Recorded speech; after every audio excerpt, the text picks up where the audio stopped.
Muito bem, nós estamos aqui retomando a nossa transmissão. Vamos ver se estamos agora ao vivo também pelo Facebook. Eu gostaria que alguém que esteja nos assistindo até mesmo dê assim o seu retorno através da nossa live no próprio Facebook. Nós estávamos antes fazendo a transmissão aqui e fomos informados que apenas estávamos com a transmissão via web rádio. E vamos ver se há algum problema no próprio Face. Temos aí então, conosco a Nara já nos respondeu aí. Muito bem, temos aí o retorno então. A Nara já disse que está aí, acho que assistindo agora, né, Nara? Muito obrigado pelo retorno aqui. Muito bem, então eu quero cumprimentar mais uma vez aqueles que estão conosco em nossa live, né? Tanto agora como depois. Você é muito bem-vindo. Nós estávamos transmitindo antes e já tínhamos até iniciado o nosso estudo. No texto, você que está comigo agora ou depois, abra sua Bíblia. Daniel capítulo 13, eu quero retomar, nós já tínhamos falado do versículo 1, né? Nós tínhamos o versículo 1 e nós queremos ainda retomar a leitura e trazer para você alguma ideia do próprio texto. Então é Daniel capítulo 3, versículo 1. Bem-vindos, Milton Jânio está dizendo bom dia, Mandeleia Matias também bom dia. Agora sim estamos ao vivo. Tivemos um pequeno probleminha que vamos transmitir. Depois vamos tentar desvendar qual foi o mistério aí que teve no Facebook, não teve a transmissão. Estávamos apenas ao vivo pelo próprio aplicativo e site da rádio. Simone Tim, também bom dia. Nós estávamos, e obrigado mais uma vez a Nara, que nos notificou aqui que a transmissão não estava no ar através do Facebook. Agora sim, cumprimentando também a Noêmia, a Lucila Schreier, que está conosco. Amém, bom dia a você. Café Teológico todas as manhãs de sábado, ao vivo. Walter Veig, bom dia, pastor, bom dia também. Vamos seguindo. São 9 horas e 20 minutos, nós já tínhamos iniciado então o próprio estudo, mas eu vou retomar com você. Abra sua Bíblia, não perca, a Bíblia é importante que você a tenha em mãos, lá em Daniel capítulo 13. É um texto muito gostoso, porque vai trazer 3 lições e no final eu compartilho e retomo com você mais uma vez esse texto. E as 3 lições que vamos aprender aí. Gildo Stern está conosco, também dizendo assim, bom dia, estava ouvindo. Thelma Siffert também, bom dia, pastor. Muito bem. Vamos lá então, retomando aqui, capítulos 3, versículos 1. Para aqueles que já nos ouviram, vamos ter aqui uma breve retomada. O rei Nabucodonosor mandou fazer uma estátua que media 27 metros de altura e 2,70 metros de largura. Eu estava falando aí com aqueles que estavam nos ouvindo através do nosso aplicativo, da nossa web rádio, que Nabucodonosor, pela sua dureza, o que aconteceu? Mesmo vendo os milagres, as maravilhas que Deus tinha feito por meio da revelação do seu sonho através de Daniel, é importante lembrar que ele não se converteu. E o que a gente aprende com isso? A gente aprende que o ser humano ele pode rejeitar a ação do Espírito Santo. Você pode ouvir a vida inteira o agir de Deus, o que Deus fez, mas você pode dizer, não quero saber, não quero ouvir. Nabucodonosor, ele viu que Deus usou Daniel, seu servo, para revelar o seu sonho, que ninguém outro conseguia fazer no reinado. E assim poupou a vida do próprio Daniel e dos seus amigos. Está tudo lá, a gente já estudou isso no capítulo 2. Se você não acompanhou o Café Teológico semana passada, está lá no YouTube, você pode também acompanhar. Lembrando então, Nabucodonosor, passado muito tempo, ele fez o quê? Ainda continuou na sua vida pagã. O que ele fez? Mandou fazer uma estátua tão grande que ela era de 27 metros, mais ou menos do tamanho do Cristo Redentor, no Rio de Janeiro. A largura dela, 2,70 metros de largura, e o desejo era que todos adorassem esta imagem. Olha que provavelmente tudo indica que era uma imagem de um Deus que ele adorava e queria que todos se curvassem diante dessa imagem. Alguns teólogos vão dizer assim, não, era a imagem de si própria, era muito comum no mundo pagão. O que acontecia? No mundo pagão acontecia o seguinte, os reis, os faraós, eles faziam imagem de si mesmos, se consideravam como um deus, o adoravam como deuses. E aí nós não temos certeza, mas pelo texto tudo indica que era uma imagem do seu Deus, porque vamos no versículo 2. Ainda lembrando ele fez o que? Ele ordenou que pusesse na planície de Durá, que hoje nós não sabemos ao certo onde provavelmente seria no sul da Babilônia, e ele fez o que? Depois ordenou que todos os governadores regionais, e lembre-se, quem era o governador ali que ele tinha posto? Daniel também era um governador das províncias. Além dos governadores, os prefeitos, os governadores das províncias, os juízes, os tesoureiros, os magistrados, os conselheiros e todas as outras autoridades viessem à cerimônia de inauguração da estátua. Então era poderíamos dizer, um evento nacional em que todos os líderes precisavam vir pela ordem do rei e adorar esta estátua. E assim aconteceu. Foram as pessoas lá, esses governadores regionais, os prefeitos, os governos das províncias, estes foram adorar a estátua. Olha o enredo da história. Todos eles viram e ficaram de pé em frente da estátua para a cerimônia de inauguração. Aí o encarregado de anunciar o começo da cerimônia disse em voz alta, ou seja, o porta-voz, ele diz o seguinte: povos de todas as nações, raças e línguas, quando ouvirem o som das trombetas, das flautas, das cítaras, das liras, das harpas e de outros instrumentos musicais, ajoelhem-se todos e adorem a estátua de ouro que o rei Nabucodonosor mandou fazer. Então o texto é muito claro quando diz assim, então, ao tocar toda aquela orquestra, todos os instrumentos que tinham sido preparados para a inauguração da estátua, todo mundo era para se curvar e adorar a estátua. Esta era a ordem que o rei tinha dado através do seu porta-voz, que lá tomou a palavra e assim diz. Veja bem, ele tem uma consequência. Quem não adorasse, versículo 6, quem não se ajoelhar e não adorar a estátua será jogado na mesma hora numa fornalha acesa. Assim, logo que os instrumentos começaram a tocar, todas as pessoas que estavam ali se ajoelharam e adoraram a estátua de ouro. Todo mundo fez conforme era a ordem. Todos os governadores e todos aqueles que lá estavam, menos 3. E aqui você vai perceber que no capítulo 2, ou melhor, capítulos 3, o nome de Daniel não é mencionado. Por que o nome dele não é mencionado? Você vai perceber que só estavam os seus 3 amigos. Os 3 amigos dele que vão ser logo, Sadraque, Mesaque e Abednego, que eram os administradores da província que o próprio Nabucodonosor havia colocado. Eles estavam lá em meio todos a este cerimonial de inauguração. Então, o que nós temos aqui? Algo que eles não fizeram diante de uma ordem do rei. Antes disso, vamos cumprimentar a Ilka Shefenaz, está conosco, Claudir Pixki está conosco, dizendo bom dia, pastor, Deus abençoe, amém. Também temos mais outras pessoas, depois a gente deixa o nosso comentário lá, dizendo bom dia também.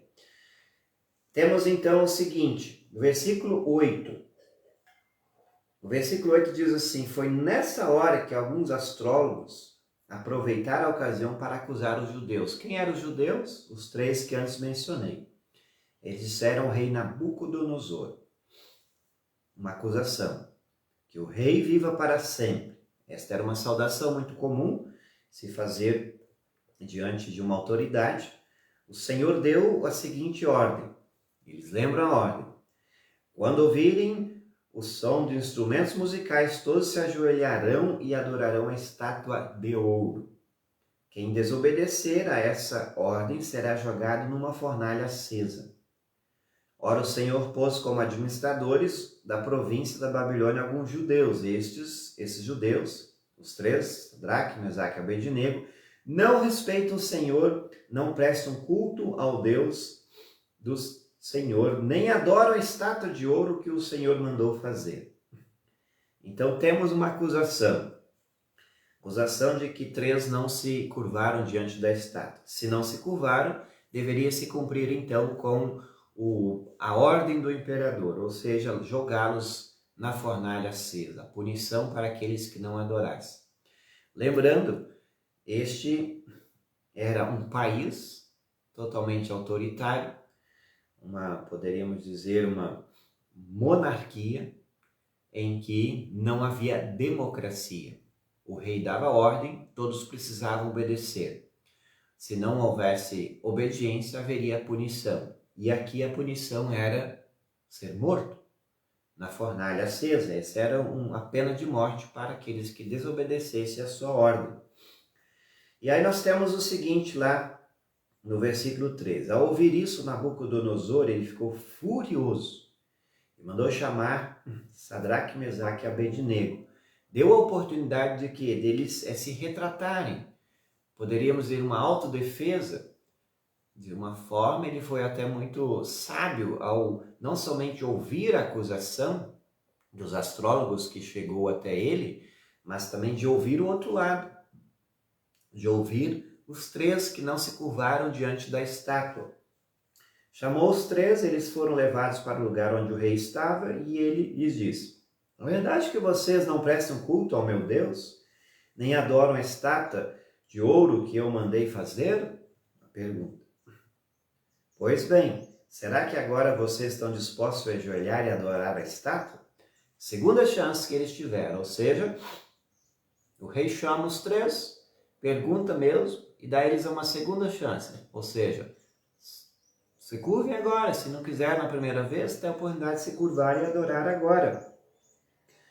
Então eles têm uma segunda chance ali. E logo que os instrumentos tocarem, começarem a tocar, senão vocês serão jogados na mesma hora numa fornalha acesa. E quem é o Deus que poderá os salvar? Olha que afronta, uma afronta que o próprio Nabucodonosor faz ao Deus dos céus, o Todo-Poderoso, aquele que é, que era e que há de vir. Ele faz um desafio. E olha que, abrindo um pouco um parênteses aqui para os nossos tempos, muitas pessoas desafiam Deus também. Eu lembro da história que isso é contado, passado de geração em geração, quando se fez o grande navio Titanic. Mais ou menos uma afronta como essa foi feita, quando disseram assim: o navio estava pronto, estava tudo pronto para a viagem, e quando embarcaram, disseram: o navio é tão bom, e tão forte, magnífico, que nem Deus pode afundar esse barco, esse navio. E acontece então que você sabe o restante da história, que na primeira viagem que teve um navio naufragou. Assim também Nabucodonosor, ele faz o quê? Ele desafia o Deus dos céus, dizendo assim: e quem é Deus que os poderá salvar? Quem é esse Deus? E Deus mostra o seu poder. O que acontece? Sadraque, Mesaque e Abednego responderam o seguinte: ó rei, nós não vamos nos defender. Ou seja, nós não precisamos disso. Nós temos um Deus que é nosso defensor, ele também se apresenta como nosso advogado. Pois se nosso Deus, a quem adoramos, quiser, ele poderá nos salvar da fornalha e nos livrar do seu poder, ó rei. Olha que bonito que os três jovens eles fazem, eles dizem assim: se Deus quiser. Eles não vão dizer assim: o nosso Deus pode nos salvar, se ele quiser.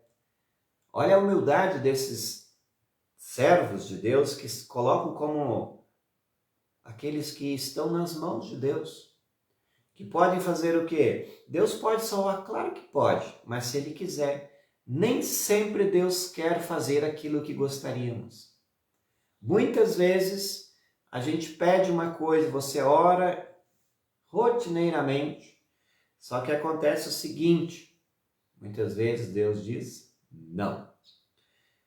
Então, por isso que Jesus nos ensina, nossas orações, elas precisam ser como? Segundo a vontade de Deus. A vontade de Deus, ela sempre é a melhor, mesmo que a gente não entenda.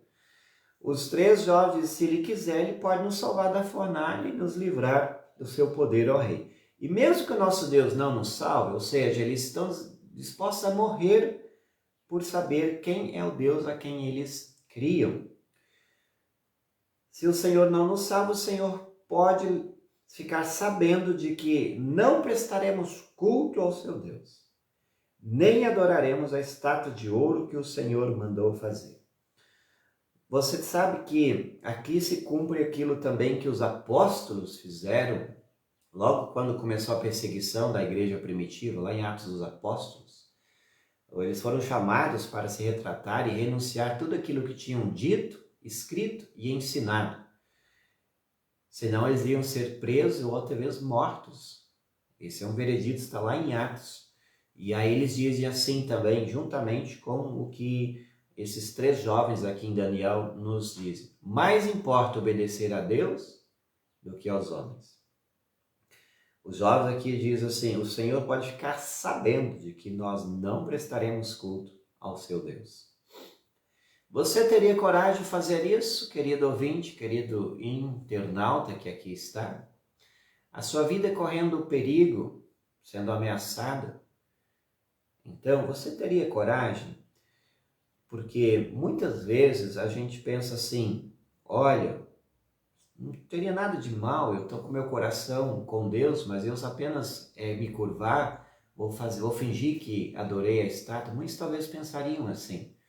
Mas acontece o seguinte, acontece que, será que às vezes não é momento da gente se posicionar para mostrar também ao próprio Deus a quem nós cremos e também a nossa fidelidade a Ele?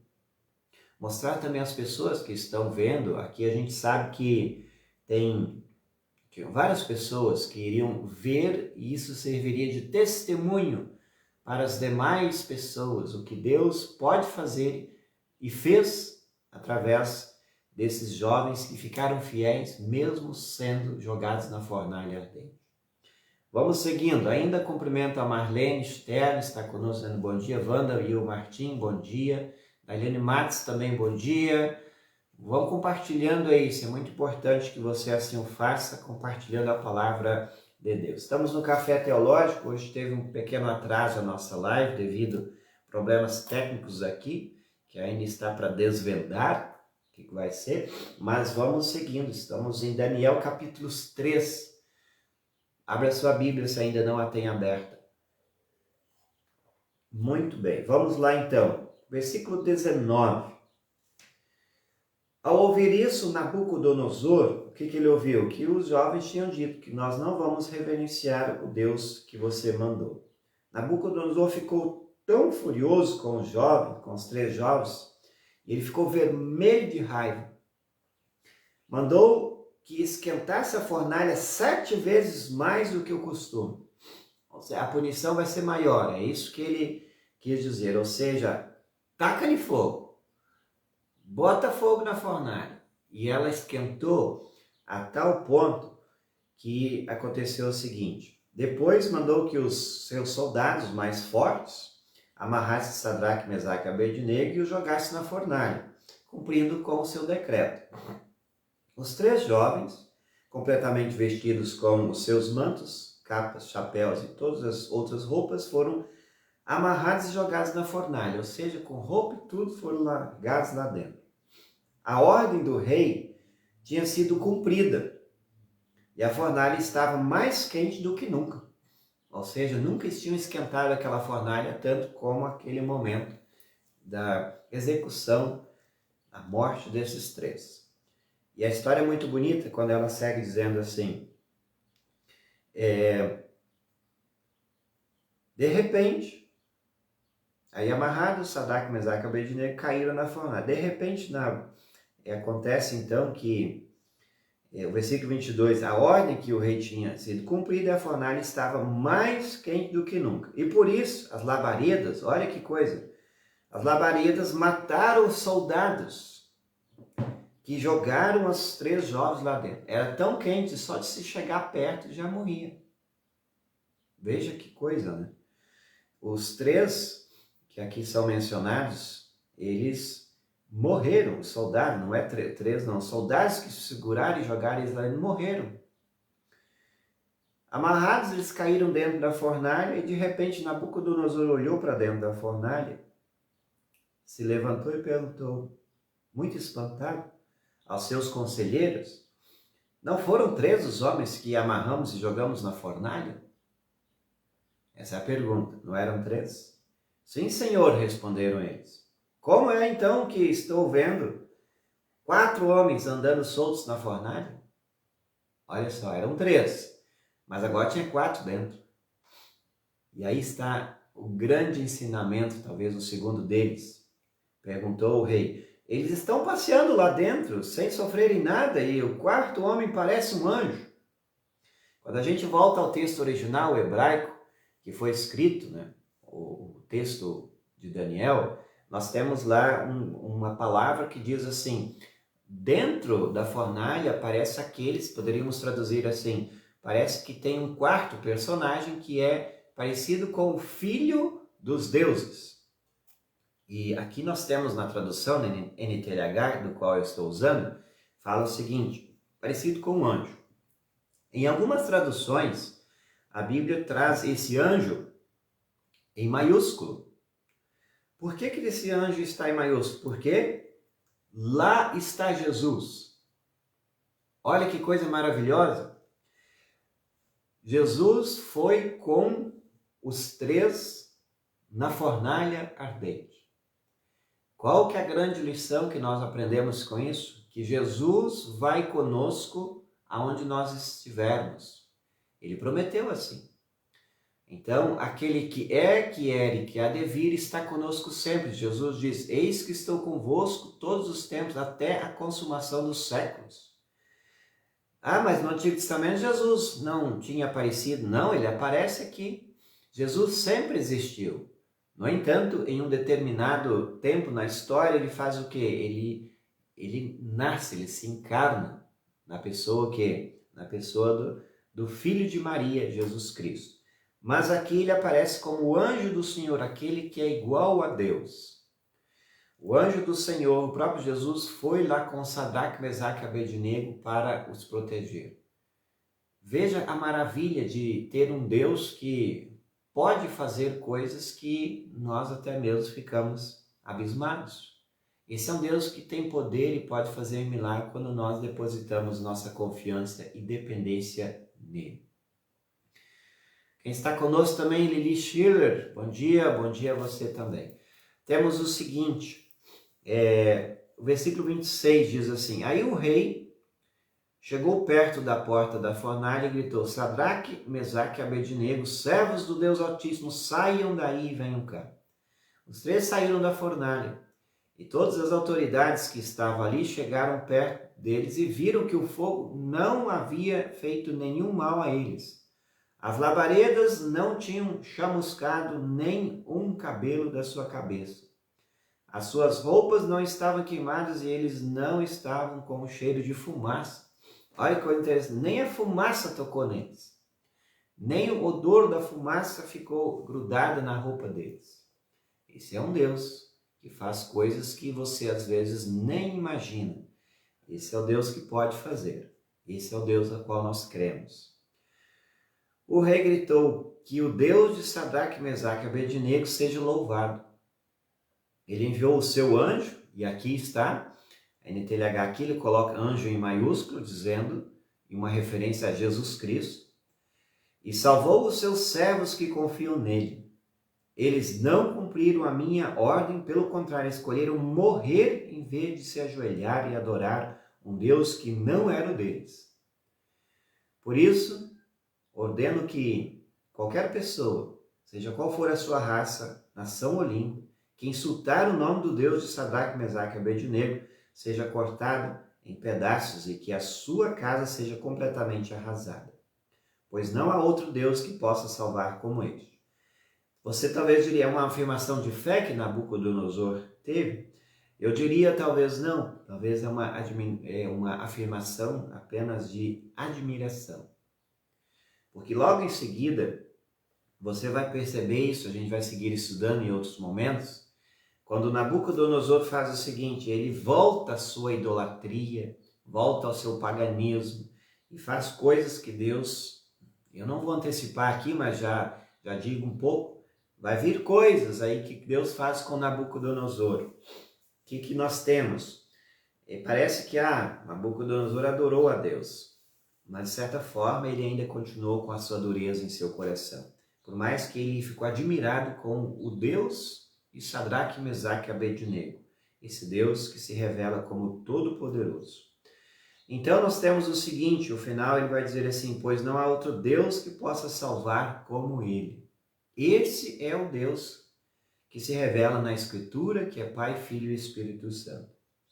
Então o rei Nabucodonosor colocou os 3 jovens como encargos ainda mais importantes, ou seja, eles cresceram dentro do reinado, no sentido de que ganharam um cargo maior do que antes. Antes eles eram administradores das províncias, agora eles ganharam um cargo maior, mais importante na província da Babilônia.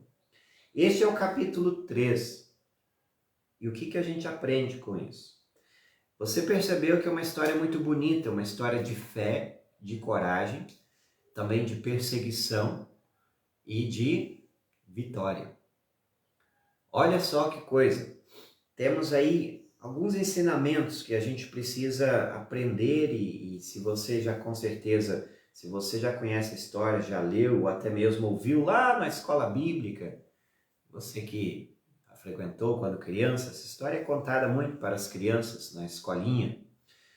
Nós temos algumas coisas que talvez devam ser salientadas aqui e até mesmo a gente precisa refletir.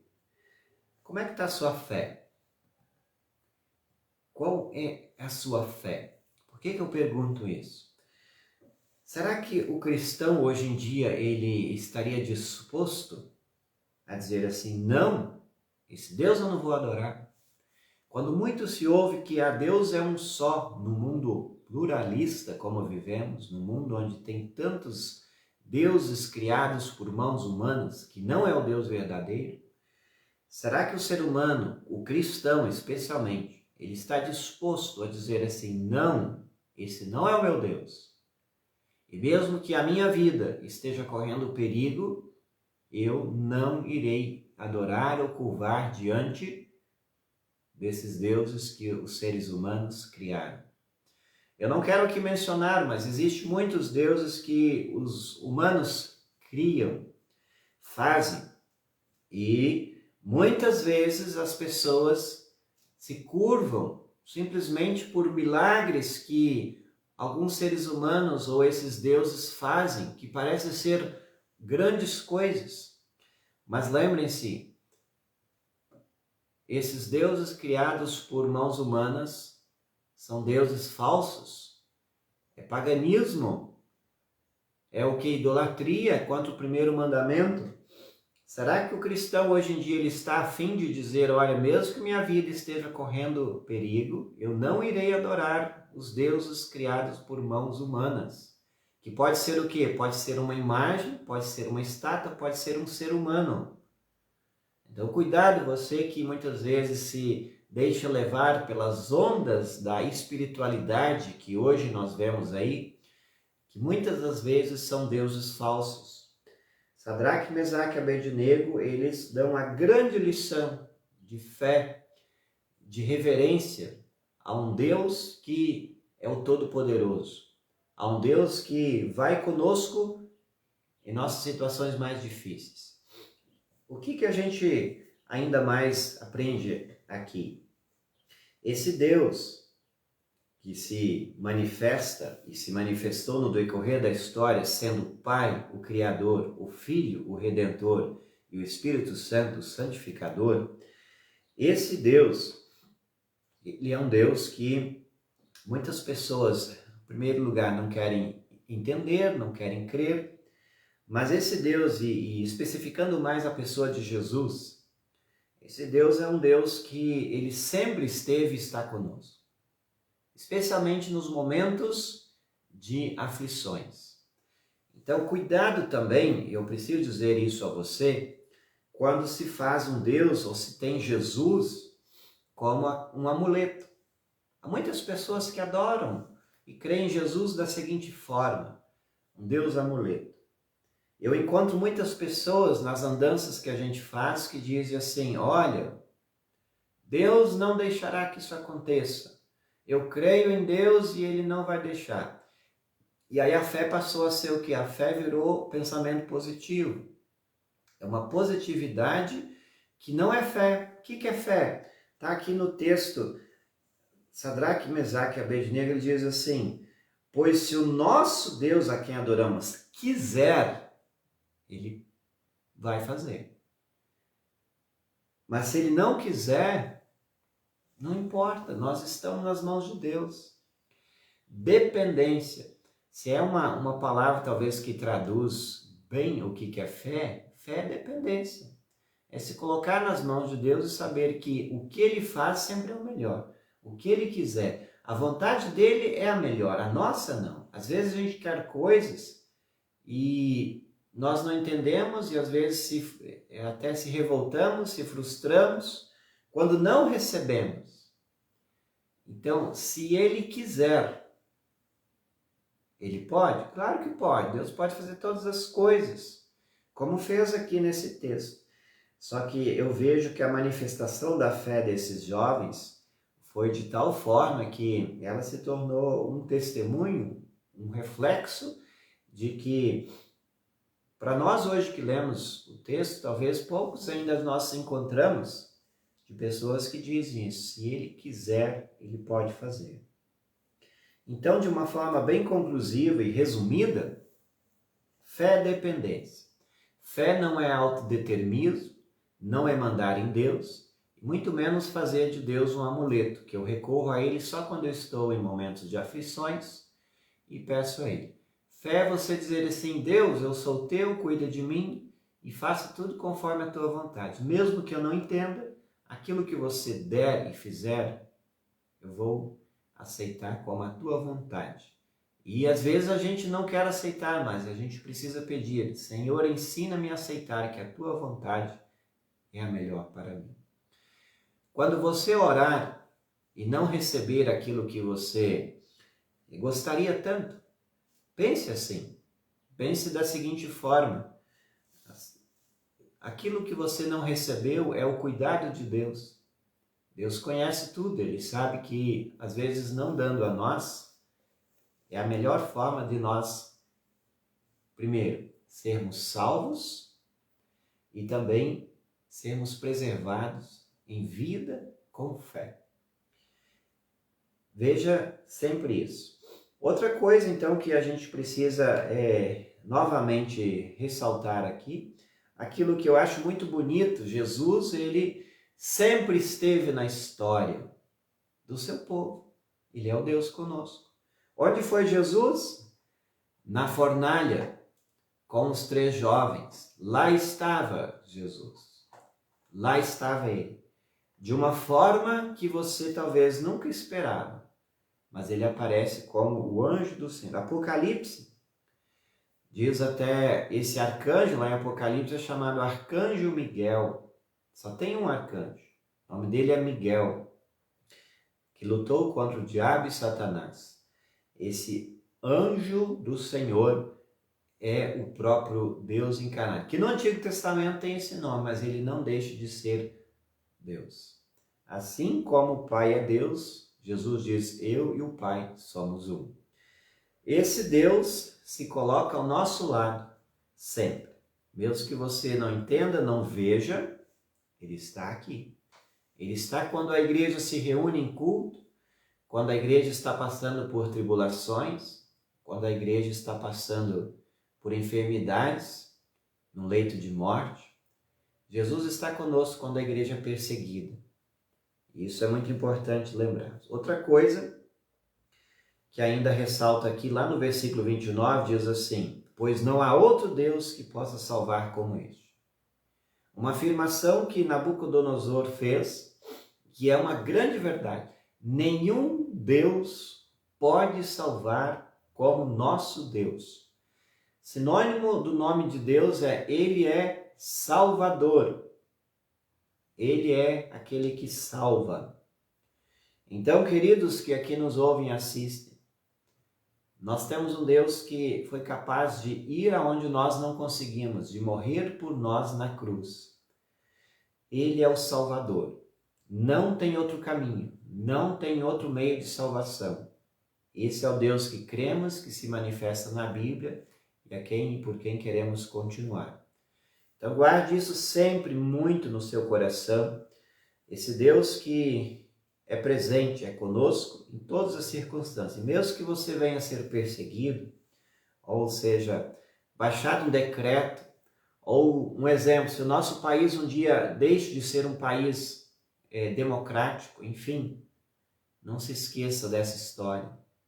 Não se esqueça que mesmo que a tua vida corra perigo, permaneça com Deus, que Jesus sempre permanece conosco, em todas as circunstâncias. Amém? Então é isso que tínhamos para hoje, a lição do capítulo 3 de Daniel. Eu agradeço muito que você ficou comigo até o presente momento. Eu já vou encerrando o nosso programa aqui, porque agora às 10 horas vem o programa Oro por Você. Ainda cumprimento a Nileda Helve Kutner, está conosco, bom dia também para você, Traula Kunzmann, também bom dia, e tantos outros deixaram o seu bom dia aqui. Eu vou cumprimentar agora também eles ali na própria descrição, nos comentários do Facebook. Se você gostou, compartilhe, é importante que as pessoas compartilhem isso também. Café Teológico, eu estou aqui apreciando desse café maravilhoso, que está lá na loja da Pense Nisso, adquira o mesmo, estamos agora tendo o apoio aí do Café 35, adquira e vamos entregar em qualquer parte do Brasil. Um café especial porque ele é arábica, isso você sempre tem que procurar. Eu tive um relato agora recente de um pastor que foi ao Espírito Santo na convenção e ele disse: experimentei um café de lá, provavelmente seja um café arábica, que é um café de bebida, e não estou mais me acostumando com outro tipo de café, porque realmente, se você ainda não experimentou, vale muito a pena. Estou dizendo porque eu sempre digo que é bom, a gente precisa compartilhar. Tá lá, você pode pedir, vamos lhe entregar também. Café 35 vem lá do sudeste do Brasil, ele é torrado e moído aqui na cidade de Turuçu, no Rio Grande do Sul. Você já leu a nossa revista? Temos vários assinantes da Pense Nisso aí conosco. Se ainda não leu, se ainda não é assinante, assine também lá na loja pensenissoteologica.com/loja ou chame no WhatsApp 53999014822. Você vai se surpreender com os temas que a cada trimestre são trazidos aqui. Você cresce no conhecimento da Palavra de Deus e esse é o objetivo da Pense Nisso. Conhecer cada vez mais o nosso Deus que se revela nas Escrituras. E por isso que criamos já 5 anos, a Pense Nisso está circulando a nível de Brasil. E a gente agradece muito aqueles que sempre estão conosco, ouvindo e lendo e também compartilhando os conteúdos diários na Pense Nisso, tanto nas redes sociais como também na própria revista. Então incentive outras pessoas também a assinar a Pense Nisso, uma vez que estamos fazendo muitas coisas para a honra e glória do Senhor através da sua assinatura quando assina a Pense Nisso. Tanto a missão nas redes sociais, no site, a missão de Encruzilhada do Sul da nossa igreja é abençoada através disso também, e o próprio trabalho de capelania hospitalar aqui do nosso município de Canguçu, também sendo abençoado com esta sua assinatura. Se você ainda não assinou, não perca tempo, surpreenda-se também com a Pense Nisso. Muito bem, eu fico por aqui desejando a você as mais ricas bênçãos de Deus. Obrigado pela tua companhia. Vejo muitas pessoas que estão conosco, não se manifestaram, mas um beijo no coração de cada um de você. Feliz final de semana. E guarde no seu coração aquilo que você ouviu hoje mais uma vez. Seguimos firmes com Deus, Pai, Filho e Espírito Santo. Jesus é o Deus conosco, está conosco em todos os momentos, não importa o que aconteça. Fica com Deus. Grande abraço, até o nosso próximo encontro.